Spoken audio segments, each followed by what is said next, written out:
میں سچی بات یہ ہے کہ جب باجی صاحب یہاں پہ آئے اور ہم لوگوں سے سوال و جواب کا ایک سلسلہ شروع کیا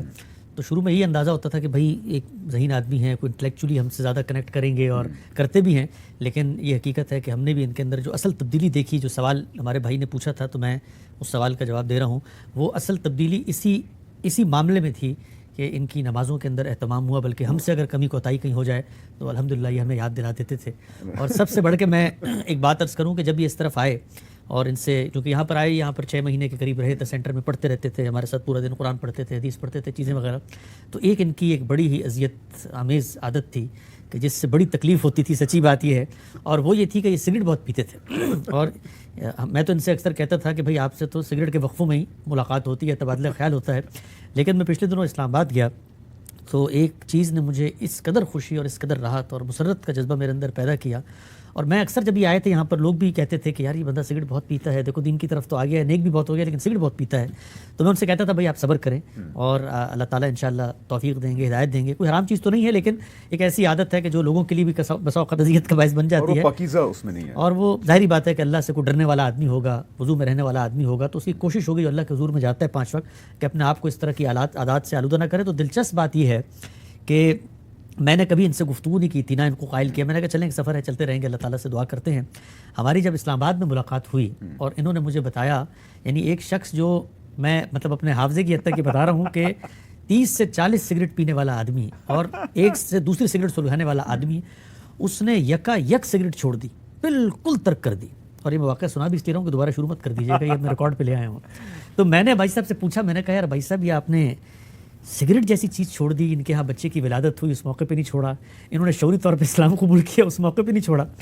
تو میں، اور یہ دلچسپ بات یہ ہے کہ میرے گھر پہ بیٹھے ہوئے تھے، میرے اپنے بھائی اس عادت میں ہیں، تو ان کو یقین ہی نہ آئے، وہ مجھے بار بار کہیں کہ نہیں یار یہ ہو نہیں سکتا کہ ایک آدمی ایسے سگریٹ چھوڑ دے، اس میں اتنے وڈرالز۔ تو میں نے بھائی صاحب سے پوچھا، میں نے کہا بھائی صاحب یہ سگریٹ آپ نے جو ہے وہ کیسے چھوڑ دی؟ تو جو آپ کا جواب تھا، میں تحدیث نعمت کے طور پہ لوگوں کو بتا رہا ہوں کہ جو حقیقی تبدیلی ہوتی ہے مذہب کو ماننے کے بعد، وہ یہ نہیں ہوتی کہ آپ کو قرآن مجید کی کتنی آیتیں یاد ہیں، کتنے علماء پہ آپ نقد کرتے ہیں، کتنے آپ نے نظریات کا دفاع کیا ہے، کتنے مناظروں میں آپ شریک ہوئے ہیں، وہ حقیقی تبدیلی اللہ سے تعلق ہے، اس کا اظہار نماز میں ہوتا ہے، آپ کے اخلاق میں ہوتا ہے۔ اللہ تعالیٰ سے تعلق کی وجہ سے انہوں نے جو جواب دیا مجھے، وہ جواب یہ تھا کہ میں نے بہت سوچا کہ یار میں کیا ایسا کام کروں کہ جس سے اللہ تعالیٰ جو ہے وہ مجھ سے خوش ہو جائیں گے، تو سب سے جس کو آپ کہتے ہیں قیمتی عادت جو ان کی تھی، وہ اللہ کا نام لے کے انہوں نے چھوڑی، اور اس کے بعد دوبارہ مڑ کے اس کی طرف دیکھا بھی نہیں۔ جو دوست نے سوال کیا تھا کہ کیا چیز آپ کو یہاں لے کر آئی، دیکھیں ہم خود دین کے ادنا سے طالب علم ہیں لیکن لوگوں سے سیکھتے ہیں، کتنے ہی لوگ ہیں جو علم میں، فضل میں، تقوی میں، للہیت میں کس جگہ پر ہوتے ہیں، قرآن مجید نے کہا کہ تم لوگ نہیں جانتے۔ بھائی صاحب جب حلقہ فکر کی طرف آئے تو فیس بک پہ ہم نے دیکھا، باقی جگہوں پہ دیکھا، لوگوں نے کہا بھائی یہ تو حقیقی ملحد ہی نہیں تھا، یہ اب مسلمان ہو گیا ہے، اس کے کیا۔ کبھی میں سچی بات بتاتا ہوں، ایک آدمی میں دوست نے پوچھا تھا تبدیلی جب آتی ہے، ان کے ساتھ شب و روز کی صحبت ہے، ہماری ملاقات ہوتی ہے، کسی نے مجھ سے پوچھا کہ یار اس شخص کے اندر تم نے کیا تبدیلی دیکھی، تو میں نے کہا یار میں نے یہ تبدیلی دیکھی کہ کبھی اس نے ہماری مجلس میں بیٹھ کے کسی کی غیبت نہیں کی، کسی کے بارے میں بری بات نہیں کی، کسی کے بارے میں ایسی بات نہیں کی جو اس کے منہ پہ کر سکتا ہوں۔ یہ ہے حقیقی دین، یہ ہے تعلق کا اظہار۔ تو جو سب سے بڑی تبدیلی ہے، میں بلکہ یہ یہاں کہوں گا کہ جو لوگ غامدی صاحب کی فکر سے متاثر ہوتے ہیں وہ اس چیز کو رول ماڈل بنائیں کہ لوگ یہ کہیں، یہ نہ کہیں کہ یار اس کو دلائل ازبر ہو گئے اور ڈاکٹر اسرار اور مولانا مودودی کے رد میں بہت اچھا اور اس کو اتمام حجت کی دلیلیں آتی ہیں، لوگ یہ کہیں کہ یہ جماعت کی صف اول میں اور تکبیر اولیٰ میں نظر آتا ہے، لوگ یہ کہیں کہ اس کے اندر کوئی اخلاقی رذائل نہیں پائے جاتے، لوگ یہ کہیں کہ اس کے اندر غیبت ختم ہو گئی ہے، اس کے اندر لوگوں کے بارے میں حسد کے جذبات ختم ہو گئے ہیں، اور اللہ کے لیے ہر چیز قربان کر دینے کا جذبہ، یہ چیز، بلکہ ہم کبھی کبھی جب سفر میں جا رہے ہوتے ہیں، بیٹھے ہوئے ہوتے ہیں، ہم بھائی صاحب کو کہتے ہیں یار خدا کا واسطہ ہے بس کرو، ہر وقت موت، ہر وقت آخرت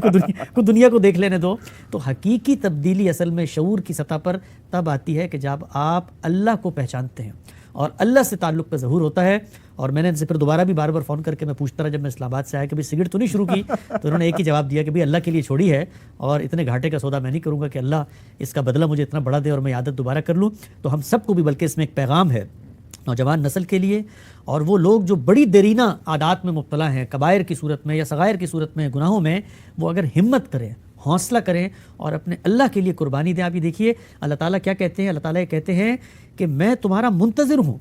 اتنی محبت سے وہ کہتے ہیں وَلَن يَرْضَى لِعِبَادِ الْكُفْرِ، میں راضی نہیں ہوں، وَلَكُمْ فِيهَا مَا تَشْتَهِي، جو چاہو گے میں تمہیں دوں گا، اے میرے بندے، اے میرے پیارے بندے، ان چیزوں کو زندگی کے ابتدائی 50-60 سال ہیں کچھ وقفے کے لیے ترک کر دو۔ یہ بھی نہیں کہا کہ یہ جو تمہارے جبلی تقاضے ہیں ان کو تم پورا نہیں کر سکتے، اس کے لیے جائز حلال رستے بتائے، طیب طریقے بتائے، لیکن کہا کہ یہ مختصر سا وقت ہے، اس میں تھوڑی سی قربانی دو تو تم تصور نہیں کر سکتے کہ کیا کچھ تمہارے لیے میں نے رکھا ہے۔ اور یہ یاد رکھو کہ جب تم یہاں سے جاؤ گے اور اس دن میدان میں کھڑے ہوگے تو حسرت سے پکار رہے ہوگے مٹی سر پہ ملتے ہوئے، کنت ترابا، کہ اے کاش میں آج مٹی ہو جاتا، حسرت ہے مجھ پہ، حیف کہ میں یہ کیا سودا کر کے آیا ہوں۔ تو حقیقی تبدیلی ہم لوگ ہوں یا دین کے کوئی اور فکر کے علمبردار لوگ ہوں، حقیقی تبدیلی تبھی آتی ہے جب آپ کے اخلاق اچھے ہوں، اور اخلاق کا ہمارے استاد بھی فرماتے ہیں سب سے بڑا میدان آپ کا اپنا گھر ہے۔ آپ کی بیوی اس بات کی گواہی دے کہ یہ مجھ سے، چونکہ بیوی جو ہے وہ راز و نیاز کی امین، سفر و حضر کی ساتھی، خلوت و جلوت کی رازداں، اور ہر چیز کا پردہ اس کے سامنے اٹھا ہوتا ہے۔ تو ہم سب کو یہ کوشش کرنی چاہیے کہ جس میں بھی کوئی دینی تبدیلی آ رہی ہے وہ تبدیلی ایمان کا پہلا تقاضا کیا ہے، عمل صالح، اور پھر اس کے بعد تواصی بالحق، تواصی بالصبر، اس میں ڈھلے تو ہم سب کے لیے ہر وہ مسلمان مشعل راہ ہے جو دین کی طرف آتا ہے اور اس کے اندر یہ حقیقی تبدیلیاں آتی ہیں۔